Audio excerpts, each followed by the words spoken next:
Hello everyone, Niklsun here, and welcome to Coming Soon Reviews. This is a show where every week I will be reviewing a major wide release and going over both the positives and the negatives about the film, and then giving my overall impression of how I felt that it worked. So, without any further ado, let's get started with my review of The Purge: Anarchy. Alright, so before I get into the review, I wanted to give you kind of a breakdown of what the storyline is of this movie. So the original Purge talked about how there's this world, or America itself has virtually no crime. The unemployment rate is down to about 5%.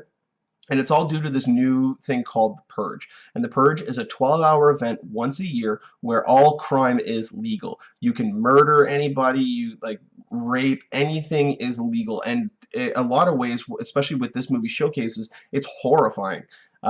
Because people really get to take out any anger that they have, any pent-up rage throughout the entire year, and do whatever they want. The only thing you can't do, I think, is use like rocket launchers or tanks. Like they say in the movie, nothing above category 4 can be allowed. Anything above that, you'll be prosecuted. And so the first movie unleashed this great concept, but then contained it to a home invasion film. And I always felt that was a detriment to the first movie, because it really could have worked. Ethan Hawke's character was a securities programmer who worked for one of the defense companies in the city that allowed for every time the Purge came about, people could buy security systems for their homes, like steel shutters and all that jazz. So he had one of the most high-tech houses to prevent from anybody getting in, and someone ended up getting in, and it was a home invasion film. Well, this movie removes that and really opens up the concept. So I'm going to go into my positives here. So again, like I said, it's much better than the first Purge because it really does open up the concept. This movie now takes place over the course of the entire downtown Los Angeles area. It's no longer just a cul-de-sac. The thing that I took away from it, it was very tense and suspenseful. Like, you're sitting there watching, and a lot of times in movies, you never fear for certain characters because you feel that either they're going to be systematically taken out one by one until we get down to the last two, and then they're going to survive, or based on who's playing them, who will survive and who will die. In this movie, you never knew one way or another who was going to live, who was going to die, if anybody was going to die, if they were all going to die. You had no clue. So a lot of times when they were coming under attack, you feared for them. And that was a unique position that this film offered as opposed to other horror action films. Because they've almost removed the horror aspect outside of the thematical elements. But because it's not really a horror film per se, it's more of a suspense thriller. And the film really focused a lot on the sociological effects that the Purge actually does to America. So this isn't necessarily spoilers because they go over this in the first 5 minutes or so of the film.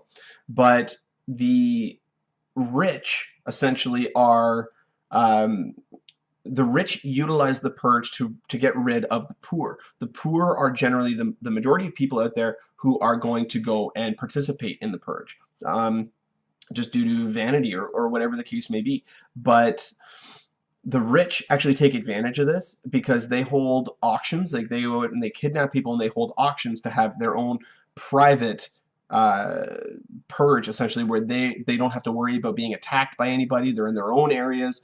And so that's really what the film strives to be and strives to elevate above the first one, because it really does a good job. I need to talk about Frank Grillo's character.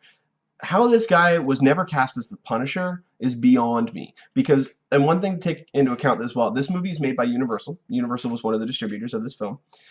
Universal also used to own the rights to the Punisher before it reverted back to Marvel. This almost screams, at least his character, because this is an ensemble movie, his character's section screams to me like it was salvaged from an abandoned Punisher script that they were working on before the rights reverted back to Marvel. Because, first off, the physical appearance of the character, the fact that he has lost his family, or at least a part of his family, the armaments that he has, the car that he has, everything leads to a slight adjustment from a Punisher character. And we know now that he can never play the Punisher if they did end up adapting it, because he'd be perfect at it. But he plays Brock Rumlow, Crossbones, in Captain America. So he can't do that. It's the same character in the same universe, or different characters in the same universe. You wouldn't be able to do it. But he absolutely, completely nails this character. It is incredible. Like, I remember seeing him in The Gray, and I thought that he was great in The Gray. And then he was one of the standouts in Captain America. I was really surprised. And then in this movie, you really feel for his character. Like you kind of are rooting for him, even though he's not a very nice guy. He's not the bad guy, but he's not a nice guy. He just happens to do the right thing when it needs to be done. Um, the other thing that I really liked about the movie as well is even though it opens up potential possibilities where the future of the series could go, and they even hinted that at the very last line of the film, it just says, 364 more days until the annual Purge. So they're saying there's going to be another one. But it's a very self-contained story. These characters have a beginning, middle, and end. Their arcs are fully explored. And I really like that because they didn't open it up and saying like, if they had the ending to like Mortal Kombat in this movie, where they're all like they overcome whatever obstacle they had to go to, and then they look down and there's like an army of people, and then he just goes, all right, let's do this, directed by, like that would have been just absolutely terrible. No, this movie has a very definitive end, which I really liked, and you can definitely see where it can go, and I like the fact that they also did open it up, but kept it self-contained. It was just, you could see the restraint in the filmmakers at that point to see, okay, we don't want to lock ourselves in. We don't want to say that that's where the next one's going to go. We want to keep it open for just creative construction. So those are my positives. I'm going to get into the negatives now. So one of my problems with it was I felt that there were too many plot points throughout the movie. There were the structure of it was kind of off, and it was a little too long.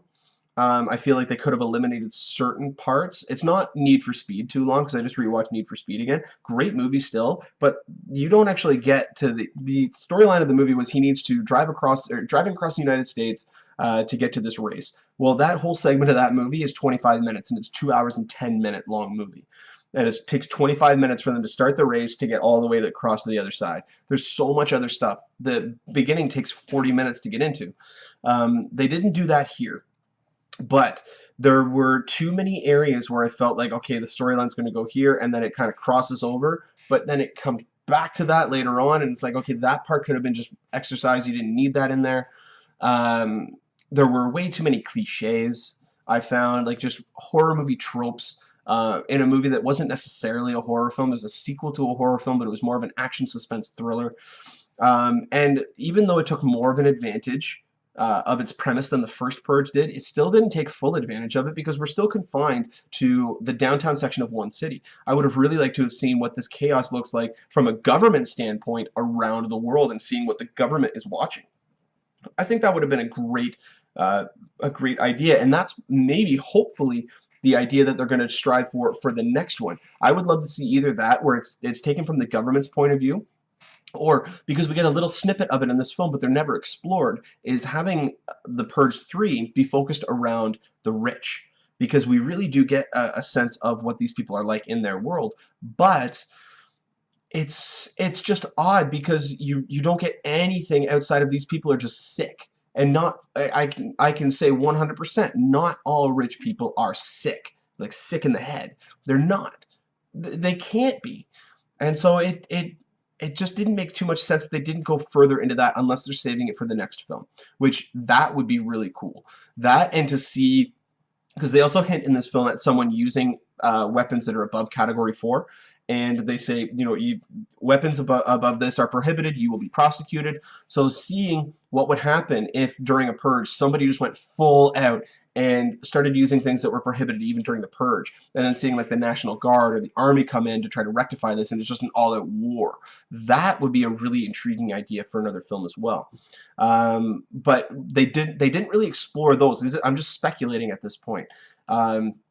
But yeah, I felt overall, the movie was actually pretty successful. It was definitely better than the first one. My overall opinion was I felt it was thrilling. It was suspenseful. It was engaging. The story opens up and establishes what the first one did, but it amps it up. And if they had just tightened up the story, this movie could have really been a great film. But it's just a good film. It is a good film. It's just not a great film. And I am definitely looking forward to seeing what they're going to do next. My overall score of the film is going to be 7.5 out of 10. I do feel that this is something that is worth checking out, especially if you are into these types of movies. There's nothing really special with it. It's just very thrilling and engaging, and I really did like it in that sense. But again, you can't compare a movie like this to something like Dawn of the Planet of the Apes. They're in no league at all. You can't even use the same criteria to look at that film versus this film, because they're completely different and they're marketed towards different places, towards different people. They're made for different people. It just doesn't make sense. And I get that argument a lot. They're like, well, is it as good as this? And you can't say that, because it's a completely different type of movie. You can't say that this is as good as this, because it can't be. Even if it was, it can't be. It's not the same type of movie. So, I mean, I gave it a 7.5 out of 10. I really like it. I definitely encourage people to go and check it out. If not, check it out when it comes out on video. It's not necessary to be seen in theaters, but if you do like this world that they've created and you want to see another one, if you don't go see it in theaters, they don't look at home video sales anymore. So that would not, if you buy it on Blu-ray or DVD, they're not going to care about that in terms of, or at least as much as it would going to the theater. So if you guys like the review, put a comment in the comment section. If you disagree with me, which I know a lot of people are probably going to disagree, but I would really like to hear your opinions on it and see what you did like and what you didn't like about the film. So definitely put it in the comment section, or go to our Facebook page, facebook.com/movie news with Niklsun, and put a comment in there to start a discussion. Well, this has been my review of The Purge Anarchy. This has been Niklsun. Thank you so much for watching. You guys can click the subscribe button there in the bottom corner to get updates whenever we post a new video. You can follow me on Twitter at Niklsun, Niklsun, for all of your all of your movie updates and information. And you can also find us, like I said earlier, on our Facebook page at facebook.com/movie news with Niklsun, or you can find us on our website at www.movienewswithniklsun.ca, where you can post any questions in our contact section, and they will generally be answered on every Friday episode. So without any further ado, this has been Niklsun. You guys have been great, and you enjoy the rest of your day. Take care.